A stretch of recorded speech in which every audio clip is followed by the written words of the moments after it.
नमस्कार। आज हम बात करने वाले हैं फिल्म सयारा की, जिसने आते ही बॉक्स ऑफिस पर मतलब धूम मचा दी है। हाँ बिल्कुल, बहुत चर्चा है इसकी। हमारे पास सैकनिल, इकोनॉमिक टाइम्स, मिंट और भी कई जगह से आंकड़े हैं, रिपोर्ट्स हैं। तो आज कोशिश रहेगी कि जरा समझें कि ये इतनी बड़ी हिट कैसे बन गई, तो वो भी इतनी जल्दी। सही है।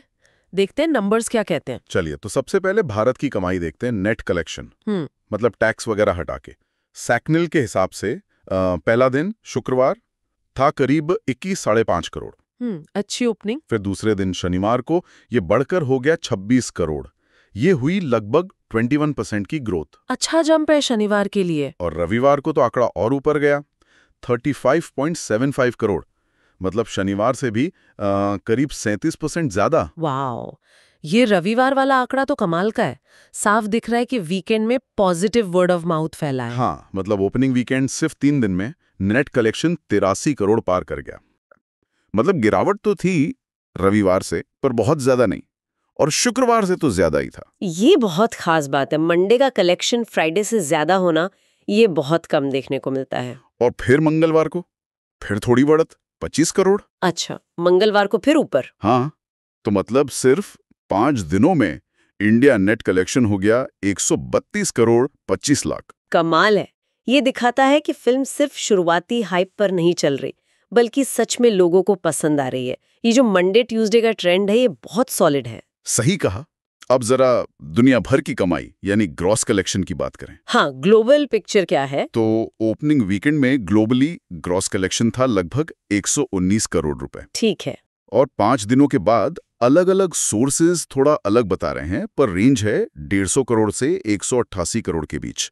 सैकनिल का एस्टीमेट तो 188 करोड़ तक का है। 188 करोड़ ग्लोबल ग्रॉस सिर्फ 5 दिन में। हाँ, इसमें विदेशों से हुई कमाई करीब 30-3.5 करोड़ शामिल है। ये तो बहुत बड़े आंकड़े हैं। और रिकॉर्ड्स का क्या आपने मेंशन किया था? हाँ, रिकॉर्ड्स तो कई बन रहे हैं।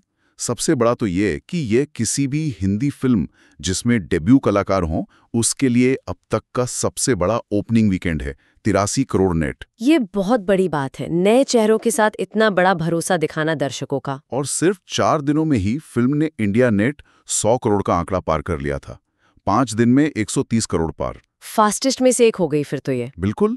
और एक और चीज, रिलीज के 5 दिनों के अंदर ही ये 2025 की 5वीं सबसे ज्यादा कमाई करने वाली हिंदी फिल्म बन गई। अरे वाह, मतलब इसने बड़ी बड़ी फिल्मों को पीछे छोड़ दिया। हाँ, रिपोर्ट्स के मुताबिक इसने सलमान खान की सिकंदर और अक्षय कुमार की स्काई फोर्स जैसी फिल्मों के लाइफ टाइम कलेक्शन को भी शायद पीछे छोड़ दिया है या करने वाली है जल्द। ये तो सच में हैरान करने वाला है। नवभारत टाइम्स ने तो लिखा कि पहले 4 दिनों में ही इसने बॉक्स ऑफिस के 12 रिकॉर्ड तोड़ दिए। बाप रे, 12 रिकॉर्ड्स। है ना। और अब अगर बजट देखें, हाँ, वो जानना जरूरी है। प्रॉफिट का अंदाजा तभी लगेगा। तो प्रोडक्शन बजट जो बताया जा रहा है वो करीब 45 से 60 करोड़ के बीच है। इसमें शायद पब्लिसिटी और एडवर्टाइजिंग का खर्चा अलग हो सकता है। अच्छा, मतलब 45-60 करोड़। हाँ, तो इसका मतलब तो साफ है, फिल्म ने सिर्फ भारत की नेट कमाई से ही अपना बजट क्या कहते हैं रिकवर कर लिया है, वो भी कुछ ही दिनों में। बिल्कुल, ये तो सुपर हिट से भी आगे, मतलब ब्लॉकबस्टर वाली बात हो गई है। जबरदस्त वर्ड ऑफ माउथ और शानदार कमाई। इसने बहुत जल्दी खुद को एक बड़ी कमर्शियल हिट साबित कर दिया है। तो कुल मिला के देखें तो सैयारा ने बॉक्स ऑफिस पर एक तरह से तूफान ला दिया है। रिकॉर्ड्स टूट रहे हैं, कमाई जबरदस्त है और 2025 की टॉप फिल्मों में शामिल हो गई है। हाँ, ये आंकड़े तो यही कहानी कह रहे हैं। बजट के मुकाबले रिटर्न बहुत अच्छा दिख रहा है। सही बात है। और ये सफलता ना, मतलब सोचने पर मजबूर करती है।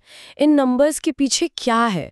वो कौन सी चीज है जिसने दर्शकों को इतना कनेक्ट किया? क्या कहानी में कुछ नयापन था, या संगीत, या जो नए एक्टर्स हैं उनका काम, या फिर मार्केटिंग बहुत अच्छी थी? मतलब सिर्फ आंकड़ों से परे वो क्या वजह हो सकती हैं, इस पर सोचना दिलचस्प रहेगा।